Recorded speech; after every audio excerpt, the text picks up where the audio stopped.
Hello everyone and welcome back to my channel. So for the potential regulars that I have on this channel, I haven't posted for about 4 months now, and my look here is part of why. So if any of you follow me on Instagram, you'll know that I'm pregnant, and this pregnancy is very exciting for us because we've had many miscarriages. So trigger warning for anyone who doesn't want to hear about this kind of thing. I am going to be very honest about what this experience has been like, particularly having this experience post miscarriages.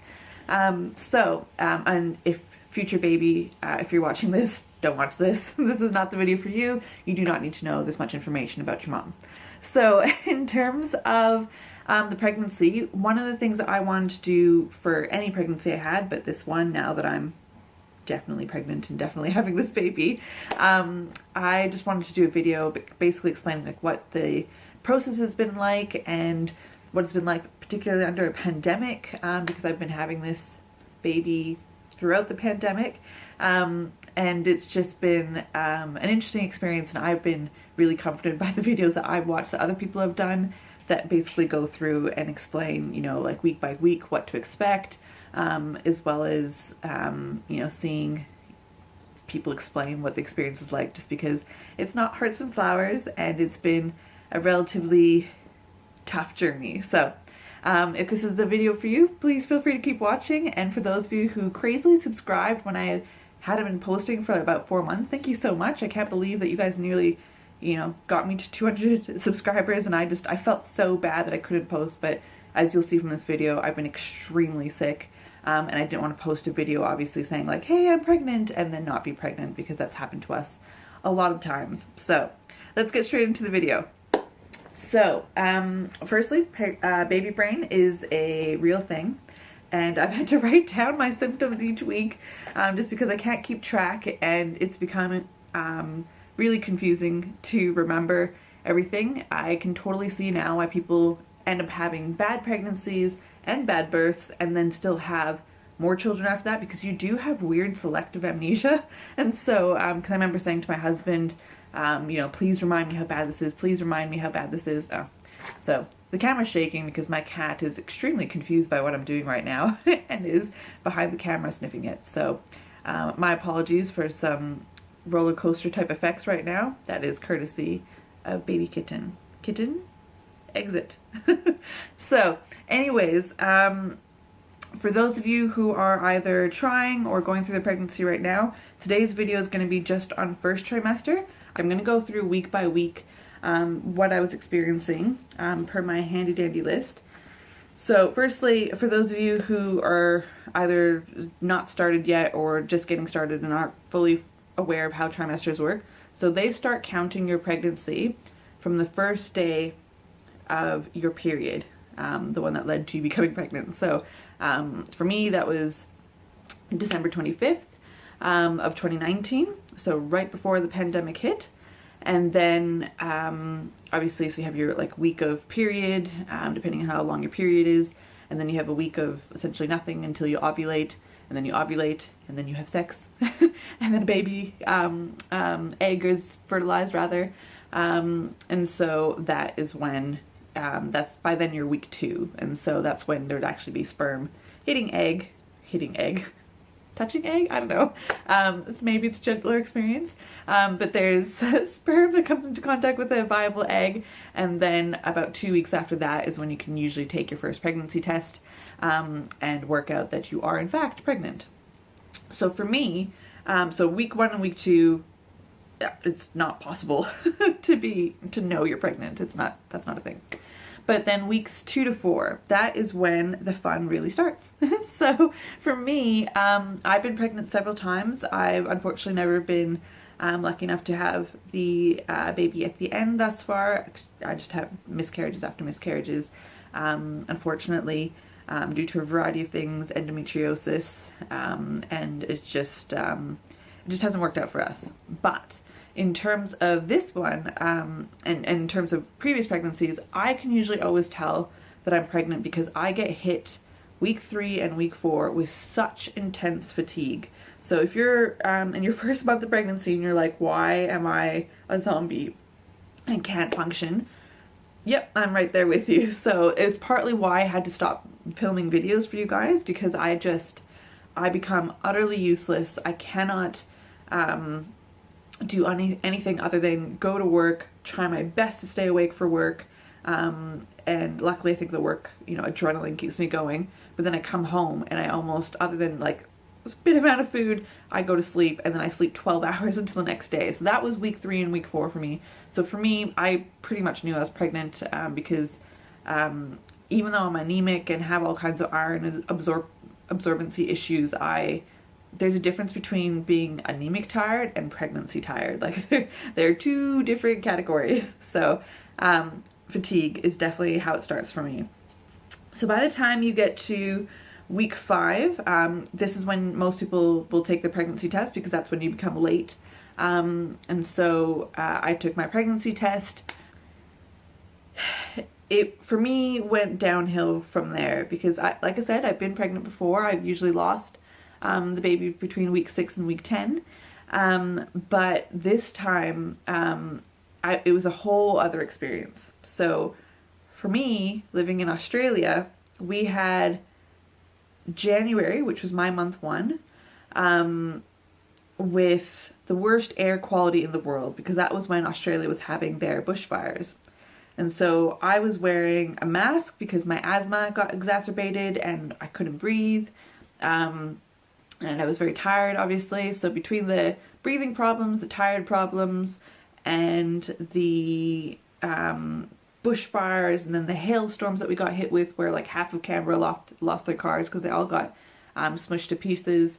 It was quite the start for January and February. And then March is when Australia officially went into lockdown, and the pandemic has been ongoing since then. So it's been quite the eventful pregnancy, which is also why I didn't think we were going to make it through with this pregnancy, given A, my track record, and B, that many natural disasters. It's just been quite a terrifying experience. But again, I'm lucky, still pregnant. I'm filming this video from the end of 2nd trimester, so next week is 3rd trimester, so yay. Alright, so for me, I got diagnosed with hyperemesis gravidarum week 6.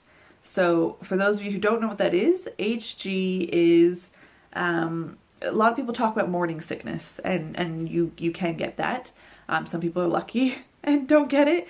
I thought at first that I had morning sickness. So I'm a lawyer. I was going to court and was just very aware that the beginning of my trial days were just very unfortunate, and I'd be throwing up in the bathroom, but it just wouldn't stop. And so by the time I was week 6, I was starting to get concerned, because not only was I throwing up pretty much 24/7, it was like an hour of like being awake, and then they'd be throwing up, and then I'd try to eat something and more throwing up, and it was just every other hour was throwing up. So by the time I had like the end of week 6, my OB, who had been with us through all the previous pregnancies, told us to contact him if I continued to lose a considerable amount of weight, because by the time I was end of week 7, I had lost over 6 kilos, which is about like roughly 10 plus pounds. He put me on medication right away, because obviously losing that much weight is not ideal. I look like a skeleton, ill person that, like, if there's ever a pregnancy glow, I've not experienced that. It was bad. I felt like garbage. My husband had to set up like a little bedroom in the bathroom for me, because I became too tired to go from my bedroom to the bathroom. So I just slept in the bathroom for a good 3 to 4 weeks. So, so week 6 was when my crazy nausea started, and by end of week 7, I was on Zofran or Endo for the to prevent me from throwing up, an antiemetic. That works well, but it has side effects, and so it kind of to me felt like the sensation of someone like blew me up. And I just felt extremely, not even bloated is the right word, I just felt like I had just been filled uncomfortably. And it was just it's a terrible sensation. So I kind of had to choose between throwing up that day and having horrible nausea, or having like nausea and like the sensation that I was about to like explode. So it wasn't a great time. And I can tell you that that continued till about week 18 for me. So that sucked. The worst part was definitely the first 6 weeks. So week 6 to week 12, I genuinely wanted to die. And so it was a tough experience. And I can tell you now that if I have to get a drink of water or anything, I do it immediately, because anything that could even bring on nausea, I stop what I'm doing immediately. So I'm going to stop right now because I need a drink. Water so bad. And my cat is on the camera again. Anyways, be right back. Okay. So as I was just saying, week 6 to week 12 were the worst nausea-wise for me. And the worst for like, I just can't get up, can't function. I end up having to take weeks 8 to 12 off of work because I just couldn't even get up at that point. So it was a pretty bad first trimester. But I remember my husband teasing me in like week 13, week 14, and I was like, oh, it wasn't that bad, was it? And he was like, it was bad. Like, let me tell you, it was bad. So it was pretty bad. But it is weird how much at the time I was like, this is ridiculous. I don't think we can continue. And then now I'm like, was it that bad? But it was bad. So if you feel like garbage, definitely recommend joining. There's like a variety of Facebook support groups. Like I'm part of one called Moms and Expecting Moms. I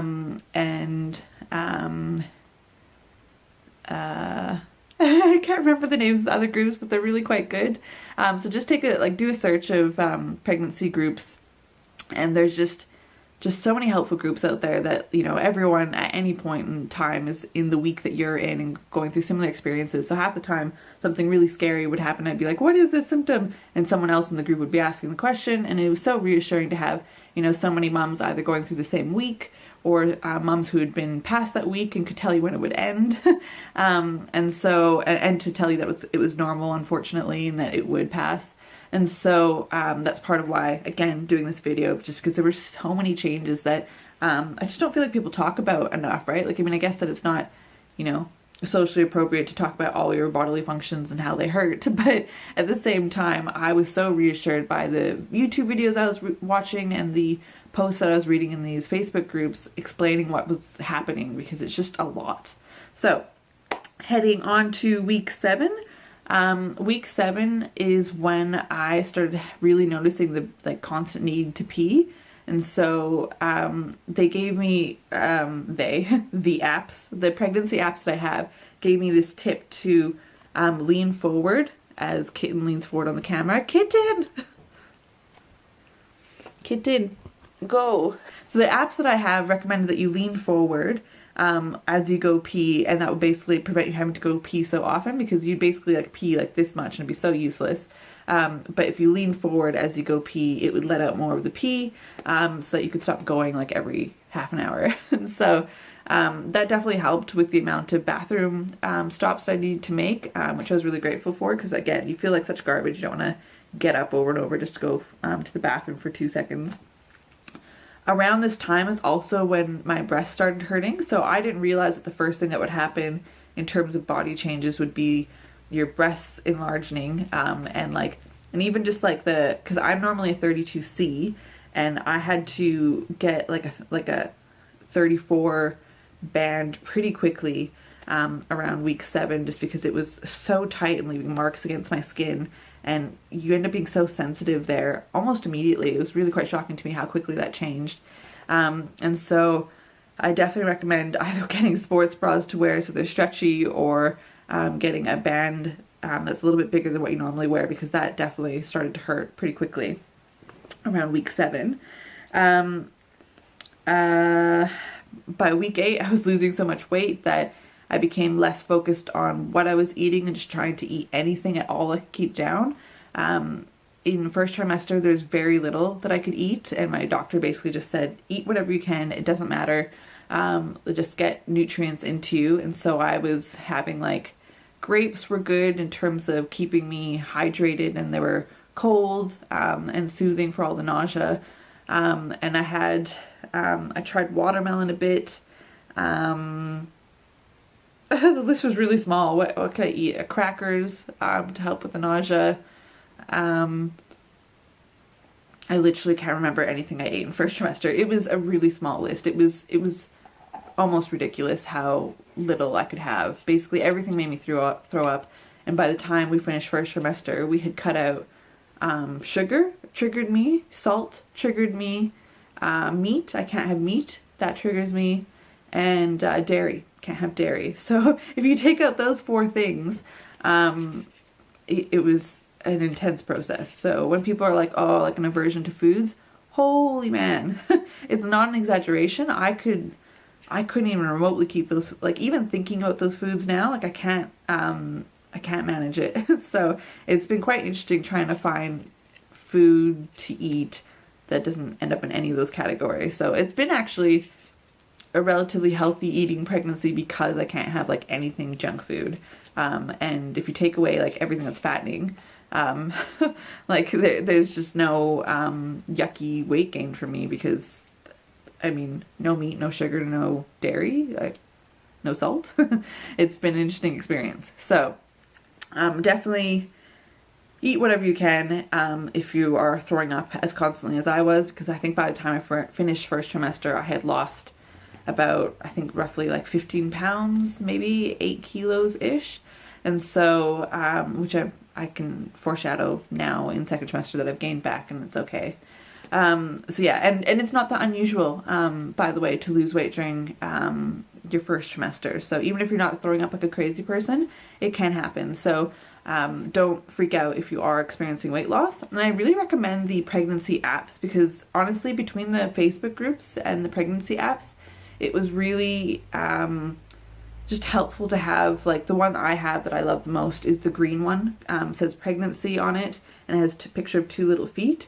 Every day that one gives you a tip of the day as to what to expect. And for me, it's been wildly accurate. Every single day I look at that and it's the symptom I'm experiencing that day. So it's been really helpful. And I rotate between 3. So the green pregnancy app is really good. I have a purple one that's what to expect. And a third one that's pink and I think it's just called Pregnancy Center. So between those 3, it's really informative and really helpful and a much less scary way to navigate through the madness of first trimester. All right, this video is getting really long, but here we are, week 9. So week 9, I started having a huge problem with saliva. So again, this is a super fun video, all these fun bodily functions. But in addition to the throwing up and the nausea, I started to find that like having so much saliva in my mouth build up, don't know why, don't really want to know why, that it became like a trigger for my nausea and to throw up. And so my husband got me flavored gum because again I couldn't eat anything and I couldn't have sugar, and so he got me this sugarless flavor gum to help me get rid of the nasty taste that was in my mouth. And for some reason that would help with the like excess saliva that was building up, so I would just chew on that for a bit and then throw it out, and that would help with this crazy saliva builds up, because at first I was just spitting a lot to try and get rid of it, but it was just so gross and it just made me feel so awful, and flavor gum was my answer for that. And a lot of people during this week say they start getting heartburn. Luckily I didn't have that, so yay, but I'm sorry to you guys if that's what you're experiencing in week 9. Apparently that's a common one. Week 10 is roughly when I started to go back to work, or tried to, and I had to get this inflatable cushion.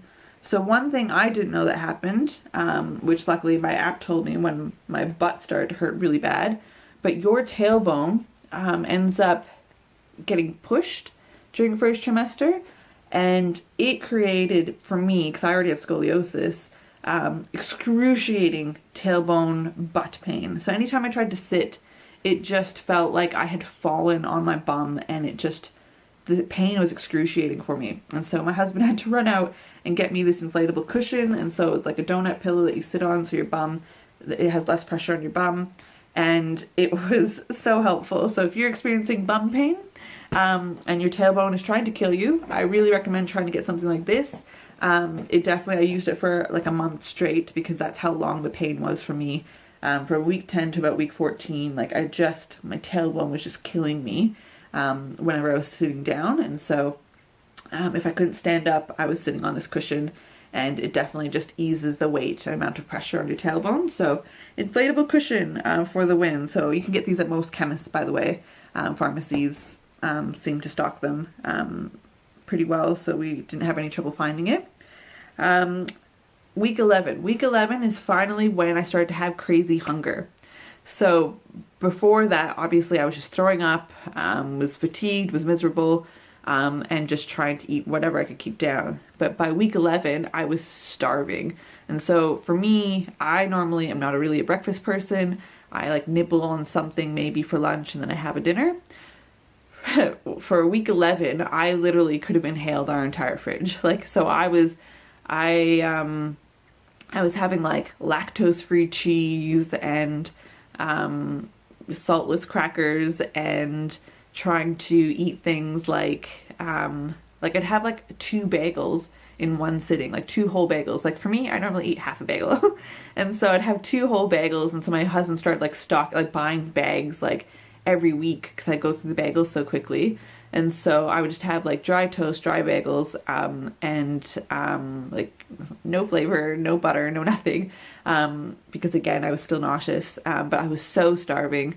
And if I didn't eat immediately when I was hungry, the nausea would just come full force. And so it wasn't even debatable. Like I couldn't think like, oh, I'm a little bit hungry. It was like, I'm hungry, must eat now. And if I didn't, I'd start throwing up and I'd miss the window to eat. And so it got to the point where my husband was like, there was so small of a window where I wasn't throwing up that if I said like I wanted something like a pizza, my husband would go out immediately and get it. I'd inhale the entire pizza. And usually like I'd have like this window between 12 and 1 each day where I wouldn't throw up. And so we just started taking advantage of it and just shoving as much food into me as possible in that window, which worked out quite well. And that was how I started basically gaining back the weight that I was losing. And so yeah, pizza, I remember being like the big thing of week 11 and week 12. I just had like a pizza like every day. And it was really good. Then week 12, just more of the same, crazy hunger, crazy fatigue, crazy nausea, though it was starting to become more manageable. And then week 13, the end of first trimester, blissfully, everything seemed to be less bad at that point. So the fatigue, I either was getting used to it, or it was becoming less horrible because I normally felt like I couldn't even keep my eyes open. But by week 13, it just became, like either manageable or it was just less dramatic of a drain on my system. But I, by then, started having this fun new experience where I started to feel like I was dizzy all the time. First trimester was yucky. Second trimester was not the delight that I was hoping for. So if you want to hear about how second trimester has gone, feel free to subscribe and it will notify you when I post the next video, which will hopefully be very soon, because like I said, I was just holding off posting and doing these videos until I was satisfied that I actually was going to stay pregnant this time, especially during the pandemic. And so I'll leave it at that because this is already a super long video, and I think you can all be spared from me for now. And so if you want, like I said, if you want to see more, I'll do the second trimester video hopefully very soon, and obviously third trimester as well. And hopefully if all goes very well, I'll do a whole thing on like the gender reveal and the baby shower, virtual baby shower since we're still in the pandemic, and the birth, post-birth, etc. So there's been lots that I've been learning about, and like cloth nappies. I'm going to be potentially doing cloth nappies and experiencing. So if you want to share the experience and learn some more about what to expect, feel free to come back and subscribe, and I will see you guys all soon. Thanks for watching. Bye! Oh, and before I go, here's my bump right now.